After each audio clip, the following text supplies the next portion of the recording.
I'm going to show you a crochet stitch that looks very similar to another, and I'm wondering if you can spot the difference between the two.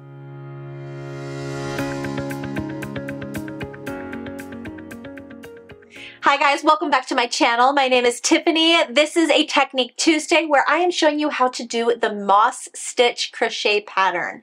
Now when it comes to the moss stitch crochet pattern, it seems to be very popular. I just did a poll on my channel asking what is one of your favorite crochet stitches to work with in a project, and the moss stitch came up pretty high on that list.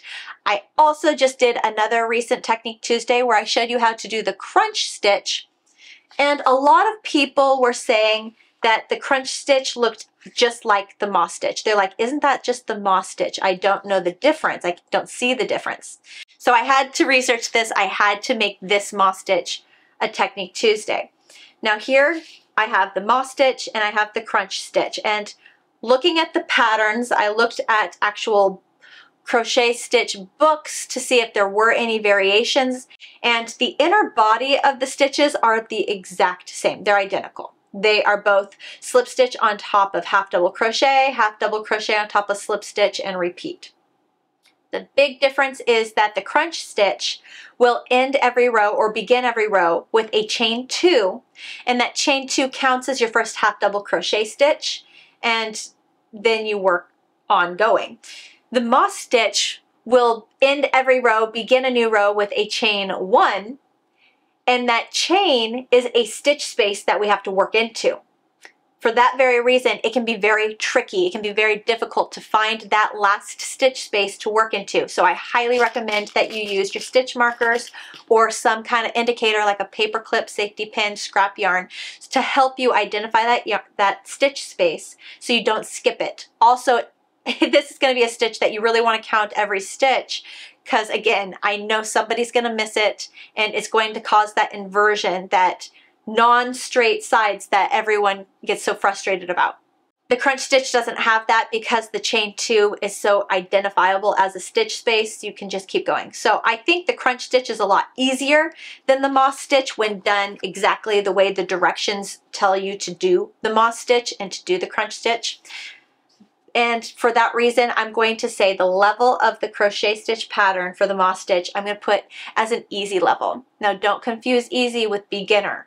It's absolute beginner, then advanced beginner, then easy, then intermediate. So easy level is between the beginners and the intermediates. It's like that in-between bridge between the two. What I need you to know in this stitch pattern is how to do the stitches, and I need you to know where to place stitches, and you have to be comfortable with counting your stitches. You have to be comfortable with all these things. It's not super absolute beginner friendly. The terminology I'm using for this pattern is all US terminology. So whenever I am referring to the name of a stitch, I'm using US terms. The multiple stitch count requirement for the moss stitch is a multiple of 2. So with that, let's go ahead and get started. The materials I'm working with are just scrap materials, so just go ahead and go through your scrap yarn, but make sure you write down what hook you used and what size yarn you used for future reference when you are looking back at your swatch and you're like, I think that's pretty. What did I use to get that exact look? For me, I'm using an H8 or 5mm crochet hook and a yarn that is a size 4 worsted medium Aran 10-12 ply or 8-12 WPI. Again, have stitch markers on hand, going to be important. And if you want to clean up this swatch and have it for future reference, a yarn needle, tapestry needle for those ends, and a pair of scissors. All right. Okay, so starting with the tail, long enough for us to weave in that end. Create a slip knot, attach crochet hook. Great. Okay, multiple of 2. I'm just going to make 10 chains. That way I have a small little swatch, small little instruction so I can get to everything quicker for you. So 1, 2, 3, 4, 5, 6, 7, 8, 9, 10. Great. Row 1, we're going to skip 1 chain and slip stitch into the second chain. So looking at our V's, 1, 2, slip stitch, half double crochet into the next stitch space, slip stitch into the next, half double crochet into the next. And that is the repeat pattern for row 1. Slip stitch, half double crochet, slip stitch, half double crochet. We will end row 1 with a slip stitch in the last chain.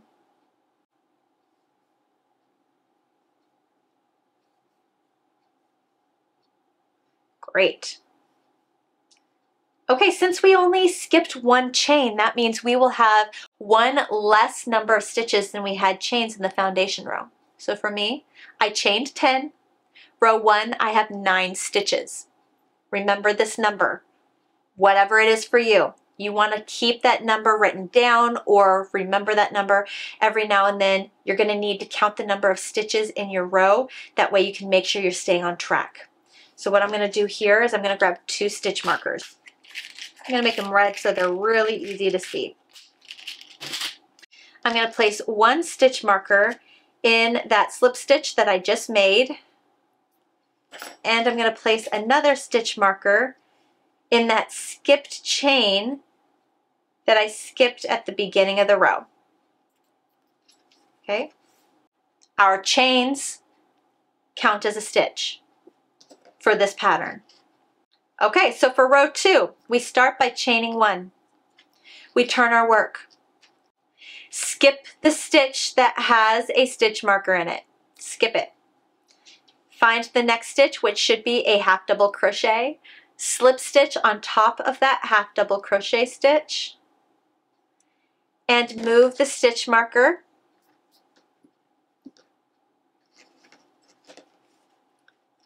to that chain, not the slip stitch, but the chain that we made. Okay? Now for row 2, the repeat pattern will be to half double crochet on top of slip stitch and slip stitch on top of half double crochet. Half double crochet on top of slip stitch on top of half double crochet.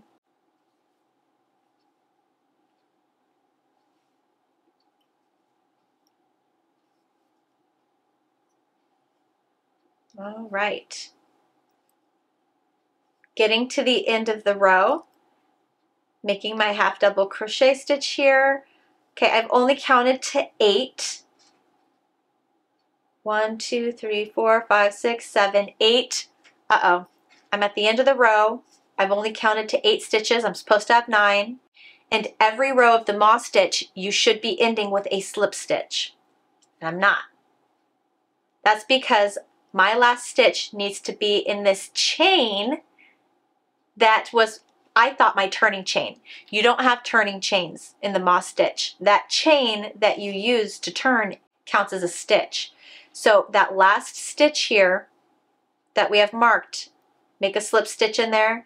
Now I have the 9 stitches I need for my row to stay on count, and I've ended the row with a slip stitch. Move your stitch marker.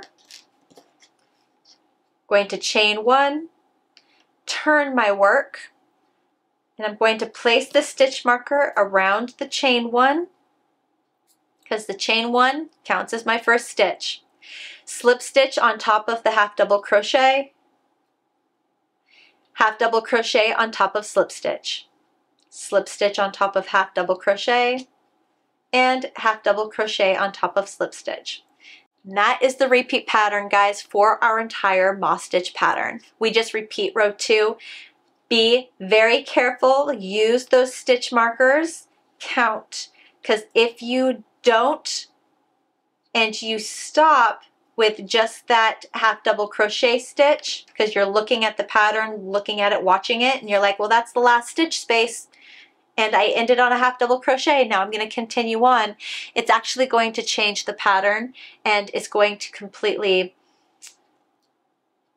invert it to where now your pattern will switch to a half double crochet on top of half double crochet, slip stitch on top of slip stitch, and everything will change if you skip this stitch. And even the stitches with the moss stitch, they're supposed to align beautifully with each other. If you stop with the half double crochet stitch and continue on with the pattern, all of a sudden those beautiful textures are going to start zigzagging on you. So that is the moss stitch. Using those stitch markers will also help you to keep the sides of your work really straight, which is going to be very important to a lot of people. All right, so that is the moss stitch. I hope you enjoy. It is quite beautiful. The textures are just stunning, and working the inner body of the moss stitch is super fast, easy. Don't even have to think about it. Very therapeutic, very relaxing, and a fun crochet stitch. If you liked this stitch, please give this video a thumbs up. It's great feedback for me to let me know if you liked how I explained how to do the moss stitch, you enjoyed this video. Please subscribe to my channel so you don't miss my upcoming videos. I have some great ones you're not going to want to miss out on. I also have created a playlist for you full of other Technique Tuesday stitch techniques. If you liked this and would like to be inspired by other crochet stitches, feel free to check out that playlist. Remember, go to my website for the stitch card so that way you can have the pattern, place your swatch right there in the spot, and have a reference for the future. I hope you have a great day, guys, and I'll see you at the next one. Bye.